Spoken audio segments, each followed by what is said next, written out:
Pupuno ka ng gaya. Ang Panginoong Diyos ay sumasa iyo. Huwag kang pinagpala sa babaeng lahat, pinagpala ka naman na yung anak. Sa pamamagitan ng Diyos, wala nang pinagsasahan na iyong pamamagitan. Luwalhati sa Ama at sa Anak at Diyos, Espiritu Santo. Para sa una ngayon ang kanyang sa pamamagitan siya. Ang tanda po, sa ngayon ng Anak, ng Anak, ng Diyos, Espiritu Santo. Amen. Ang Panginoon Diyos ay sumasa iyo. Huwag kang pinagpala sa babae na pinagpala naman ang iyong anak na si Jesus. Sa pamamagitan ng Diyos, wala nang kami kasalanan na iyong pamamagitan. Buksan mo, Panginoon, ang aking mga labi. Sagot mo. Kapurihin ka ng aking bibig. Pagsakitan mo, Diyos ko, ang pag-aampon at saklolo mo sa akin. Diyan mo kami sumasagot. Luwalhati sa Ama at sa Anak, sa Diyos Espiritu Santo. Para sa una ngayon ang kanyang sa walang hanggan siya.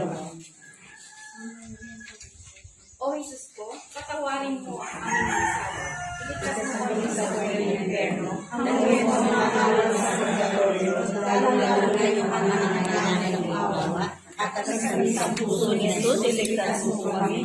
Pagkalooban mo sa amin ay mahanap po na ilig, lalong-lalo na ang Pilipinas. Pagbalik mo ang Pilipinas ang kasalanan, at itulong mo sa amin ang nagkatulong sa iyo, Amen.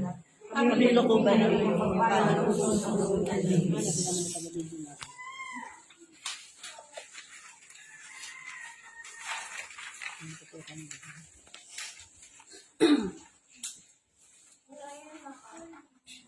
Ang ika-4 na araw ng pinaikling chaplet ng banal na oktaba ng pagtatalaga sa Diyos ating Ama. Manimulang panalangin, minamahal kong Ama, iniaalay ko ang aking panalangin sa ngayon para sa aking sarili at para sa aking buong pamilya. Iyapusin mo kami tumatawag sa iyo na tiil na iyong pagmamahal at ipagkaloob ang iyong kapatawaran sa lahat ng aming mga kasalanan.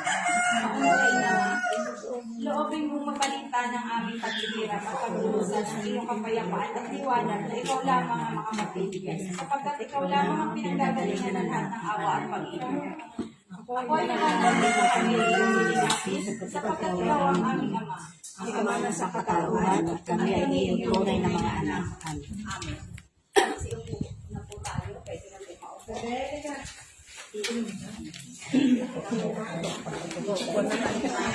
Sabi, pag